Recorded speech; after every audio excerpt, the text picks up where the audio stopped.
Assalamualaikum, bertemu kembali bersama channel kita bosku. Olok oke, untuk tidak berapa lama mari kita reaction. Gaskeun. Sekedar saran Ini dari abang ini bosku. buat Pak Prabowo yang akan menyusun kabinet pemerintahan yang baru. Tolong Pak Menteri Kabinet jangan hanya 49, kalau bisa 500 sampai 600 gitu Pak. Jadi Wah, banyak kali bang, sampai segitu bang. biar bisa mengakomodir semua pembela Bapak. Masih banyak loh Pak, projo-projo itu yang masih belum mendapatkan jatah menteri. Kan kasihan Pak kalau mereka hanya menjadi bawahan saja.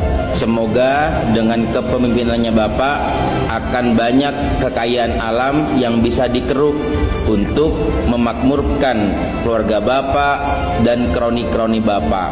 Di Kalimantan masih luas Pak, hutannya lumayan bisa dibabat. Tirulah seperti Mulyono Pak yang pandai ngibul. Toh rakyat Indonesia tidak akan protes Pak, meskipun tambah miskin. Yang ada mereka malah bilang terima kasih Pak Jokowi.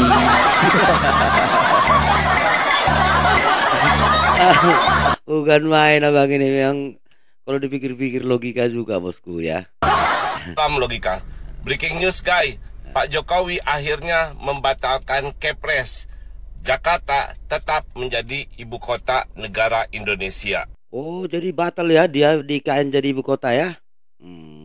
Jadinya Jakarta balik ya.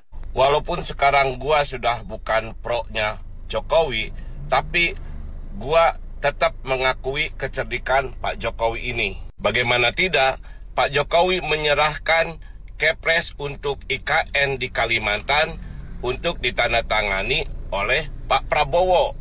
Artinya, kalau proyek IKN di Kalimantan sampai gagal dan mangkrak, yang disalahkan nanti adalah Pak Prabowo, karena Pak Jokowi sudah bukan presiden lagi. Dan kegagalan IKN ini dianggap kesalahan Pak Prabowo, karena Pak Prabowo dianggap tidak mau melanjutkan proyek IKN. Tetapi kalau sampai proyek IKN ini berhasil dibangun oleh Pak Prabowo yang harum dan punya nama, tetap saja Pak Jokowi, karena Pak Jokowi dianggap sebagai pelopor pembangunan proyek IKN. Hebat bukan? Cerdik bukan? Salut gue sama Pak Jokowi. Tapi katanya orang gorong-gorong tuh habis cerdiknya segitunya ya bosku. Makanya kita nggak bisa melihat orang dari gerakan-gerakannya aja, tapi bisa dilihat dari apanya, langkah-langkahnya dan pola pikirnya bosku. Salut buat Pak Mulyono ya. Bukan main permainan-permainannya di negara kita Indonesia ini sebagai seorang presiden. Ada ngerasa nggak sih, setelah Pak Jokowi dan anak mantunya keluar dari PDIP, begitu sulitnya untuk percaya omongan mereka. Seperti contohnya ini nih. Padahal belum ada 24 jam loh Pak Jokowi itu membantah bahwa dia intervensi di penyusunan kabinet Prabowo Gibran.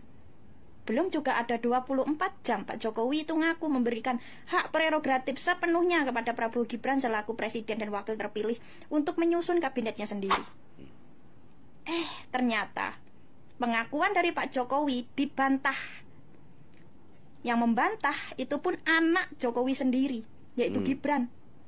Dengan ngaku penyusunan kabinet hampir selesai dan Jokowi terlibat. Oh, berarti Jokowi terlibat dalam penyusunan kabinet Prabowo ya? Kayak gini loh kualitas omongan dari Pak Jokowi sekarang. Begitu sulitnya untuk bisa dipercaya. Sekelas ngaku dan tidaknya terlibat di penyusunan kabinet, Jokowi berbohong. Apalagi hal-hal besar yang lainnya. Dan setelah keluar dari PDIP, kayak gini loh kualitas omongan dari Pak Jokowi. Hanya 2 macam yang keluar dari mulut Pak Jokowi. Yang pertama mencela, yang kedua mencle. Dan saya sebagai mantan pendukung Pak Jokowi itu juga kaget. Ternyata Pak Jokowi bisa ya melakukan pembodohan publik. Rupanya kawan ini mantan pendukung Jokowi rupanya. Seterang-terangan ini. Bisa loh dia. Lebih dari 92 orang dipanggil ke Kertanegara.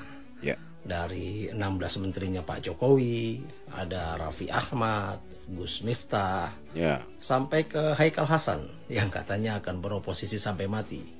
Ya, tapi ternyata juga tiba di sana. Iya. Ya, Indonesia akan ada pelantikan hampir 100 menteri dan wakil menteri nanti ya sebentar lagi.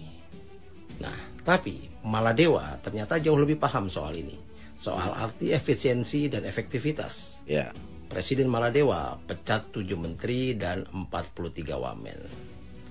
Nah, sementara di Amerika yang lebih kaya gitu ya, lebih luas penduduknya, lebih banyak dan lebih maju, menterinya cuma 15 saja. Ya, ini soal niat sih ya. Soal niat ya bosku, soal niat. Kabinet bongsor dengan dalih merangkul semua. Ya, rasanya negara semaju apapun tidak ada yang postur kabinetnya sebengkak ini. Bahkan obesitas menurut saya dan rawan terkena serangan stroke. Ya, sepertinya kita kaget juga ya bahwa akan ada begitu banyak jumlah kementerian termasuk di dalamnya wakil menteri dan badan-badan lainnya yang akan muncul di kabinet yang akan datang ini. Dan ini terjadi di saat hutang menggunung, mega proyek yang menuntut anggaran super besar, lalu belum lagi masalah dalam negeri, PHK, kemiskinan, transportasi, rendahnya pendidikan dan lain sebagainya. Satu kementerian saja ini akan menelan biaya MM-an untuk pengadaan kop surat, cap peralatan kantor, dari pusat sampai ke titik terjauh di daerah. Nah, ini belum termasuk penggelembungan dana ya. Besar sekali biayanya bosku. Tapi ya mau bilang apa, inilah namanya balas jasa. Balas jasa namanya ya. Konsekuensi dari koalisi gemuk, semua harus kebagian. Dan yang akan dirugikan ya rakyat lah. Pajak dari rakyat. Namun APBN yang semestinya untuk pembangunan ya akan sebagian besar habis untuk membiayai perubahan-perubahan yang tidak perlu. Ya, lagi-lagi rakyat yang akan harus menanggung dan membayar biaya politik. Lalu soal kemiskinan, ya semuanya akan selesai kok. Dengan bansos, mungkin sudah cukup barangkali. Yup, bagi rakyat, ayo semakin semangat bayar pajaknya, karena negara butuh banyak sekali biaya buat gaji dan fasilitas mereka. Berpikir yang jernih ya bosku. Apa ini semacam kritik dari abang ini ya bosku? Salam. 5 hari jelang Presiden Jokowi lengser, tiba-tiba muncul satu keputusan. Itu tadi penggemar simpatisan Jokowi itu bosku. Merepet dia bosku. Yang sangat-sangat mengejutkan, yang ini sebenarnya nggak perlu dilakukan oleh Presiden Jokowi, yakni pergantian kepala BIN. Suka-suka dia lah bang. Padahal Pak Jokowi kan tinggal beberapa hari lagi nih gitu ya, berkuasa dan menjadi presiden. Bentar lagi juga akan digantikan oleh Prabowo Subianto. Tapi kenapa tiba-tiba kemudian harus melakukan pergantian kepala BIN? Wah, kepala BIN diganti demi melindungi Fafa, buset. Tinggal 4 hari lagi kok gitu. Ini nunggu nggak lama.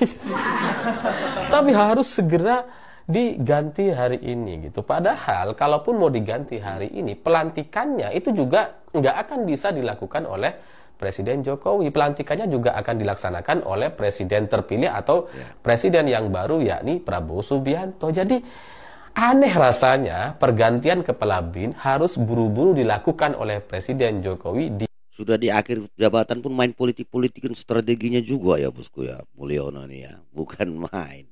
Di akhir masa jabatannya. Toh pada akhirnya Pak Jokowi juga nggak akan bisa melantik kepala BIN yang baru gitu. Jadi ini ada tujuan dan ada alasan apa sampai kemudian harus segera buru-buru dilakukan pergantian sekarang selama Presiden Jokowi masih menjabat. Padahal ya tinggal beberapa hari lagi, apa nggak bisa nunggu gitu.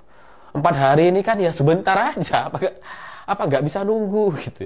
Toh nanti ini kan menjadi kepentingan Prabowo Subianto atau presiden terpilih selanjutnya gitu. Bahwa alasan Presiden Jokowi pergantian kepala BIN ini atas permintaan Prabowo Subianto, yaitu itu kayak orang yang sembunyi atau lepas tanggung jawab gitu ya, sembunyi di balik ketiak Prabowo Subianto atau lempar batu sembunyi tangan. Dia yang inilah namanya politik sandera bang, biar tahu abang, lagi negara kita ini lagi tidak baik-baik saja, ada namanya sistem permainan politik sandera. Bikin keputusan Prabowo yang dijadikan alasan gitu.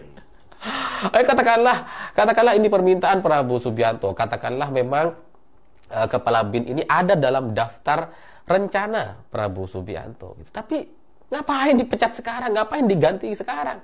Lawang Prabowo juga bentar lagi bisa ganti siapapun gitu. Sedangkan pengawal pribadinya Prabowo aja itu pengawal pribadinya Jokowi, itu mata-mata Jokowi itu, makanya Prabowo nggak bisa bergerak itu. Sampai pengawal pribadinya aja itu punya Pak Jokowi. Jadi siapa nama itu, Mayor Teddy Mertedi itu sengaja dinaikkan biar kesannya dia tuh hebat gitu. Padahal itu memang asli membackup Prabowo biar nggak bisa bergerak mungkin ya. Kepala BIN bisa diganti siapapun oleh Prabowo Subianto gitu. Menteri-menteri bisa ditunjuk siapapun bisa jadi menteri gitu. Bahkan siapa namanya Haikal Hasan dipanggil juga. Siapapun bisa. Suka-suka Prabowo lah. Yeah. Gitu. Jadi alasan untuk pergantian kepala BIN di akhir masa jabatan Presiden Jokowi dengan alasan itu atas permintaan Prabowo Subianto. Menurut saya Bang, itu rata-rata yang bertahan di bagiannya Pak Prabowo itu rata-rata intelijensi semua. Contohnya Tito, mantan ya kan, itu ajudan pribadinya Prabowo. Ini lagi kepala BIN. Rata-rata bentuknya intelijen, artinya mata-mata, mendengar. Jadi membuat Prabowo tidak bergerak akibat sandera politik ya. Saya ya nggak masuk akal. Alasan-alasan semacam itu nampaknya lebih bersifat politis supaya pertemuan antara Prabowo dan Ibu Megawati itu bisa sedikit terganggu gitu. Karena ya kan besok atau lusa rencananya Ibu Mega akan bertemu dengan Prabowo Subianto gitu. Jadi dalam rencana atau dalam rangka jelang pertemuan itu kemudian terjadilah pergantian kepala BIN gitu. Dan kemudian dijadikanlah Prabowo sebagai alasan itu atas permintaan Prabowo gitu. Sehingga nanti ketika Pak Prabowo bertemu dengan Ibu Mega itu diharapkan suasananya itu nggak terlalu harmonis gitu kan. Harapannya seperti itu nampaknya gitu ya. Karena bagaimanapun Pak Budi Gunawan atau kepala BIN ini memang dikenal sangat dekat sekali dengan Ibu Megawati dan PDI Perjuangan gitu. Jadi ya dengan pergantian secara tiba-tiba semacam ini jelang pertemuan Ibu Mega dengan Pak Prabowo dan kemudian Pak Jokowi beralasan seperti itu, ya nampaknya itu memang tujuannya sangat-sangat politis sekali. Karena kalau soal urusan kenegaraan, soal kepentingan bangsa dan sebagainya, udah pastilah bangsa ini pasti mampu menunggu 4 hari lagi. udah pasti bisa gitu. Memang ya, iya, namanya politik ya, politik sandera memang lagi terjadi di negeri kita ini ya bosku. Kita mohon masyarakat lebih cerdas menyikapinya.